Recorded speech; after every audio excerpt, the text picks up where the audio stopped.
விழாவுக்கு வந்ததில் பெருமகிழ்ச்சி அடைகிறேன். எங்களுக்கும் எதுவும் தெரியாது, எங்களுக்கு எல்லாம் தெரியும், இருந்தாலும் தெரியாதுன்னு சொல்லணும். டைரக்டர் ஒரு வித்தியாசமான நாள் தான். ஏதோ போட்டு கொஸ்டின் மார்க்கை போட்டு இது என்ன நடக்குதுன்னு தெரியாதுன்ற மாதிரியே ஒரு கதை. ஹீரோயினே எனக்கு தெரியாது, ஹீரோவும் எனக்கு தெரியாது, கதையும் எனக்கு தெரியாது, தெரிஞ்சால் கண்டுபிடிச்சு சொல்லுங்கன்ற மாதிரி ஒரு ஒரு புதிய விதமான கண்ணோட்டத்தில் ஒரு திரைப்படத்தை, ஒரு உரிமையை மீட்டெடுக்கும் திரைப்படமா, உரிமையை மீட்டெடுக்கிற சண்டையை பற்றிய திரைப்படமா, அல்லது இப்போ என்ன நீட் என்ற ஒரு தேர்வின் மூலமாக இந்தியாவில் சந்தித்துக் கொண்டிருக்கிற நல்லது கெட்டது என்ன என்பதை பற்றி விவாதிக்கும் படமாகத்தான் இருக்க வேண்டும் என்பது எனது கணிப்பு. நீட்டு சில பேருக்கு நல்லது என்கிறார்கள், சில பேர் வேண்டாம் என்கிறார்கள். இது ஒரு மிகப்பெரிய சப்ஜெக்ட் தான். உச்ச நீதிமன்றமே நீட் விஷயத்தில் தலையிடக்கூடாது, அது எஜுகேஷன், சிஸ்டம் ஆஃப் எஜுகேஷன் அப்படின்லாம் சொல்லிடுச்சு. அது வேற விஷயம். தம்பி என்ன சொல்ல போறாருன்னு எனக்கும் தெரியாது. அந்த நியாயத்தை இந்த இது எனக்கு தெரியாது. ஆனால் இந்த தம்பி ஏதோ சொல்ல போறாருன்றது மட்டும் தெரியுது. அனைவருக்கும் காலை வணக்கம். நியாயம் எதுவும் எங்களுக்கு தெரியாது பட டீமுக்கு, படத்தின் இயக்குனர், தயாரிப்பாளர் சூர்யா ஹாஸ்பிரன் அவர்களுக்கும் என்னுடைய வாழ்த்துக்கள்.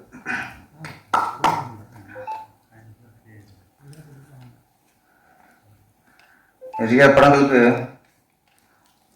அதுவும் புது இயக்குனர், சிறிய படங்கள் அப்படிங்கும்போது சொல்லும்போது நாங்கள் ஆடியோ ரிலீஸ்க்கும் சரி, அந்த பூஜைக்கும் சரி, சிறிய படங்களாக ஃபஸ்ட்டு நாங்கள் சமோசம் வர்றதுக்கு நானும் சரி, இயக்குனர் உதயகுமார் சார் அவரும் சரி, நிறைய படம் வந்ததுக்கப்புறம் தான் அது எந்த மாதிரி படம் சில பேர் என்ன டைட்டிலுங்கிறதே பூஜை வந்து தெரியும். என்ன நைட்டு கூப்பிடுவாங்க, சார் நாளைக்கு சின்ன படம் வந்துருக்கு சார். வந்ததுக்கப்புறம் நமக்கு யார் டைரக்டரு என்ன படம்னே தெரியும். இதுவும் வந்துதான் சில விஷயங்கள் தெரிஞ்சது. ஆனால் ஒன்று பொய் சொல்கிறாங்க. ஒன்று இவங்க வந்து நியாயம் எதுவும் எனக்கு தெரியாதுன்னு டைட்டில் வச்சுட்டு அப்புறம் அதுக்கான கேப்ஷன் மாதிரி சுருக்க நீட்னு வைக்கல. நீட்டு தான் டைட்டில். அவன் ஏமாத்துறதுக்காக அதுக்கு விளக்க வர திருக்குறளுக்கு விளக்க வர மாதிரி நியாயம் தேடி பிடிச்சிட்டாங்க. என்னுக்கு என்ன நியாயம், ஓகே. எதுவும் என்ன, ஈக்கு என்ன போடலாம், எது பண்ணலாம், ஓ எதுவும் ஈ, ஓகே.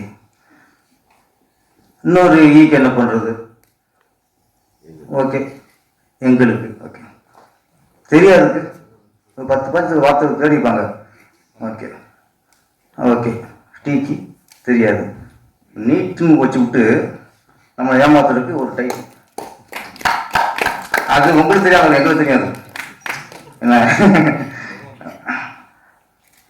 நீட் அப்படிங்கிற ஒரு பிரச்சனை. ஒரு விஷயம் அப்படின்னா, நமக்கு நியாயமானது சமூகத்துக்கும் நியாயமா இருக்கா? சிலர் நமக்கு நியாயம் தெரியும், அது சமூகத்துக்கு நியாயம் இல்லாமல் தெரியும். சிலர் நமக்கு அநியாயமாக இருக்கும், சமூகத்துக்கு நியாயமாக இருக்கும்.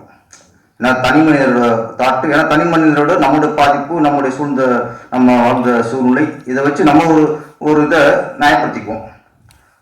கொள்ளை அடிக்கிறான், அதை அடிக்கிறான், போதைப் பொருள் வைக்கிறான், இது வந்து அடுத்து இதுக்கு என்ன தண்டனை, கடும் தண்டனை வேணும், அடுத்த விஷயம்.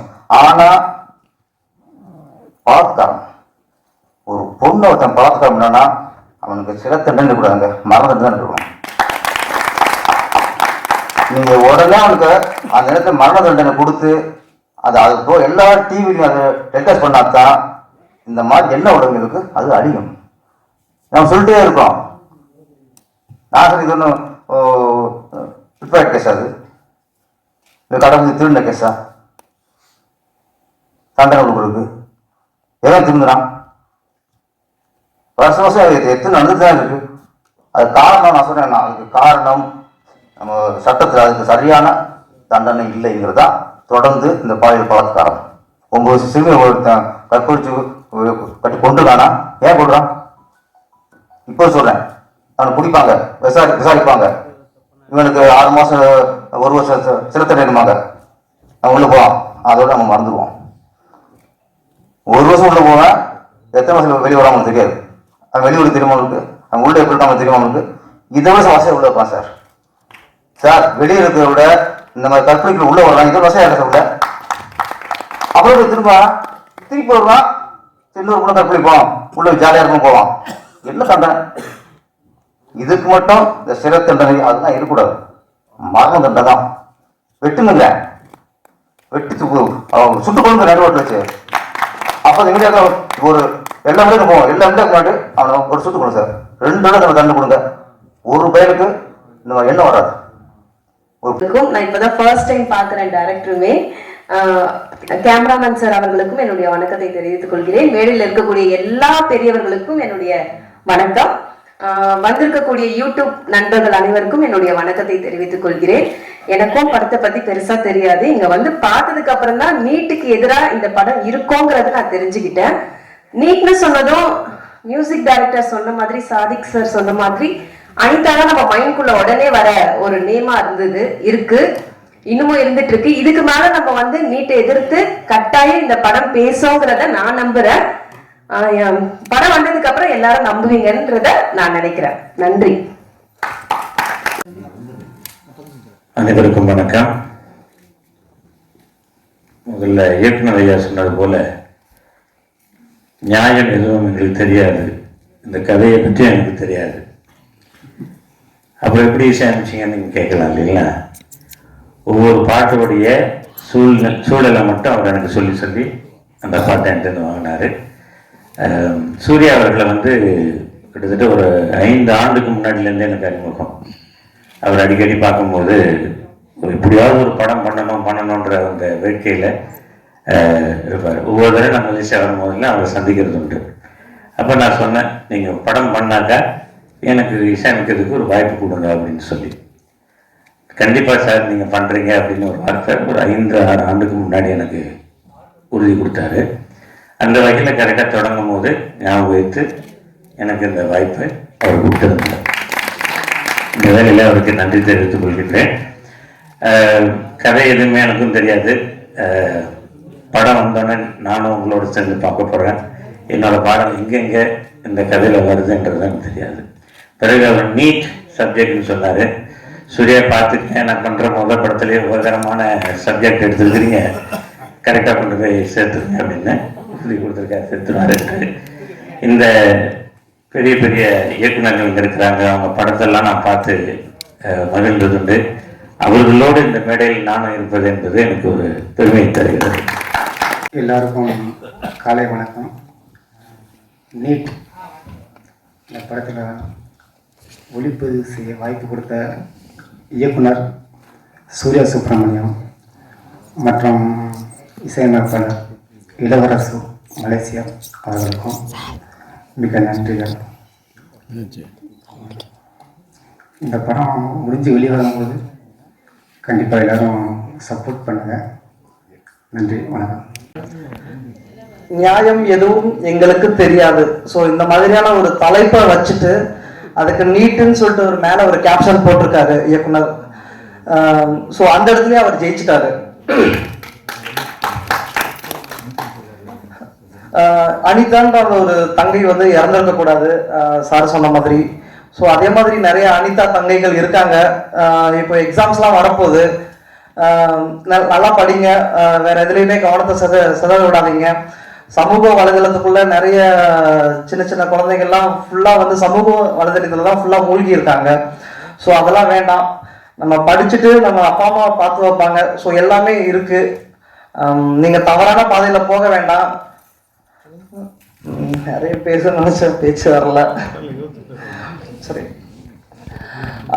இன்னைக்கு வந்து இன்ஸ்டாகிராம், ட்விட்டரு, ஃபேஸ்புக்கு எதில் பார்த்தாலும் குழந்தைங்க வந்து ஃபுல்லாக அதில் தான் இருக்காங்க. ஸோ படிக்கணும், இது பண்ணணும் அப்படின்றது எந்த தாட்ஸுமே கிடையாது. ஸோ இப்போ எக்ஸாம்ஸ்லாம் வருது, நல்லா படிங்க, நல்லா மார்க் எடுங்க. நீட் எக்ஸாம் அந்த மாதிரிலாம் இருக்குது. ஸோ அதை பற்றிலாம் எதுவுமே கவலைப்படாதீங்க. நீங்கள் நல்லா படித்து நல்ல ஒரு இடத்துக்கு வந்தீங்கன்னா கண்டிப்பாக உங்களுக்கு கிடைக்க வேண்டிய எல்லாமே கிடைக்கும். அப்புறம் நான் வணக்கம். சைலண்ட்டாக கூப்பிட்டாங்க, ஏன்னா நியாயம் அவங்களுக்கு எதுவும் தெரியாது. உண்மையிலே சொன்னால் எனக்கே நியாயம் எதுவும் தெரியாது.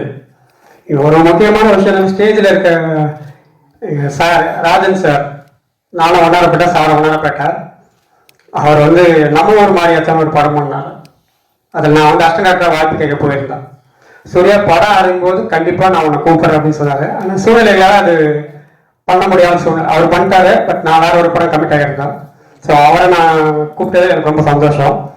இந்த பிரசாத் லேப் ஏன் செலக்ட் பண்ண அப்படின்னு சொன்னால், நான் அஸ்டன்டாக்டர் ஆகணும்னு சொல்லிட்டு வந்தப்போ பிரசாத் லேப் வாசலில் உட்காந்த ஃபர்ஸ்ட் இடம் அதுதான்.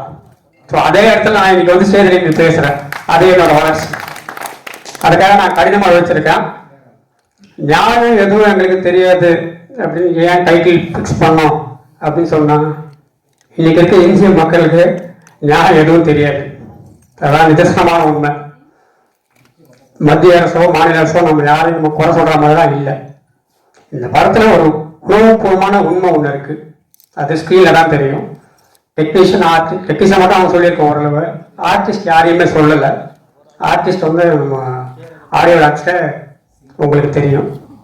ஸோ இந்த படம் வந்து உங்களோட உணர்வுகள் என்ன சொல்ல வருது அப்படின்றதுக்காக நீங்கள் வெயிட் பண்ணுங்க. எலெக்ஷனில் ஓட்டு போட்டு ரிசல்ட்டுக்காக நம்ம வெயிட் பண்ணுறோம். இந்த மாதிரி ஒரு அதிகபட்சம் ஒரு 30 நாள் 30 நாள் வெயிட் பண்ணுங்க. இதற்கான விஷயம் உங்களுக்கு தெரியும். நம்ம யாரை பற்றி பேசுகிறோம், என்ன சொல்ல போகிறோம் அப்படின்றதெல்லாம் எதுவும் இங்கே நான் எதுவும் சொல்ல விரும்பலை. நியாயம் எதுவும் எங்களுக்கு தெரியாது. திரும்ப திரும்ப நாங்கள் சொல்கிறது தான், நியாயம் எதுவும் எங்களுக்கு தெரியாது. இது நியாயமா நியாயம் இல்லையா அப்படின்ற சொல்ல போகிறது நீங்கள் தான். அதுதான் கொஸ்டின் மார்க் போட்டிருக்கேன். National exam to eliminate Tamil Nadu அப்படின்னு போட்டிருக்கோம். கொஸ்டின் மார்க் தான் போட்டிருக்கேன். அந்த கொஸ்டினுக்கான ஆன்சரை வந்து போகிறது நீங்கள் தான். ஏன்னா ஒவ்வொரு திரைப்படத்தையும் வந்து மக்கள் மத்தியில் போய் சேரும்போது தான் அதுக்கான விடை கிடைக்குது. அந்த விடை வந்து ஆடியன்ஸ் தான். மீடியா நண்பர்களுக்கு ஒரு விஷயம் சொல்கிறோம், கொஞ்சம் சப்போர்ட் பண்ணுங்க. We are upcoming. இப்போதான் நாங்கள் வளர்ந்து வரோம், முதல் அடி எடுத்து வைக்கிறோம். Stepping stone. நீங்கள்லாம் சப்போர்ட் பண்ணாதான் நாங்கள் அடுத்தபடியை தாண்ட முடியும்.